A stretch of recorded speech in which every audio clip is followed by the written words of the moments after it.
আমি এখন আছি রাজধানীর অন্যতম একটি বড় কোরবানির গরুর হাট, সেটি হচ্ছে ঢাকা পলিটেকনিক ইনস্টিটিউটের যে খেলার মাঠ, সেই হাটে। এখানে আপনি যেটি বললেন যে পর্যাপ্ত পরিমাণ গরু দেখা যাচ্ছে না, আসলে এই হাটে একটু আমি ব্যতিক্রম চিত্র দেখছি।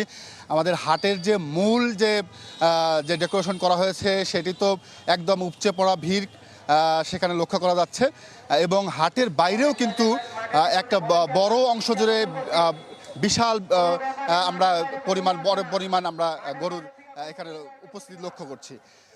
যদিও এখানে ক্রেতার একটু সমাগম কম, কারণ হচ্ছে যে একটু আগে আপনি জানেন যে প্রায় 1 ঘন্টা ধরে এই রাজধানীতে হঠাৎ করে মুষলধারে বৃষ্টি শুরু হয়েছিল, যে কারণে যে ক্রেতা যারা এসেছিলেন তারা কিন্তু অনেকেই ফিরে গেছেন। তবে আবারও বিক্রেতারা আশা করছেন যে যেহেতু হাটটি মধ্যরাত পর্যন্ত চলবে, যে কারণে হয়তো ক্রেতারা আসবেন। এবং কিন্তু বিক্রেতাদের একটি অভিযোগ হচ্ছে যে এখানে হাটের যে ব্যবস্থাপনা সেটি নিয়ে, সেখানে যে হাটের এই যে বৃষ্টির পরে এখানে যে একটা জলাবদ্ধতা সৃষ্টি হয়েছে, সেটি কিন্তু এখনও অপসারণের কোনো ধরনের এখনও ওইভাবে ব্যবস্থা নেওয়া হয়নি। তো এখন বিক্রেতাদের আশা যে ধীরে ধীরে এখানে ক্রেতার পরিমাণ বাড়বে, ক্রেতার উপস্থিতি বাড়বে, এবং তারা ভালোভাবে তারা বিক্রি করতে পারবেন। ইমতিয়াজ, আমি এখন যে হাটটি রয়েছি সেই হাটের এই ছিল সর্বশেষ।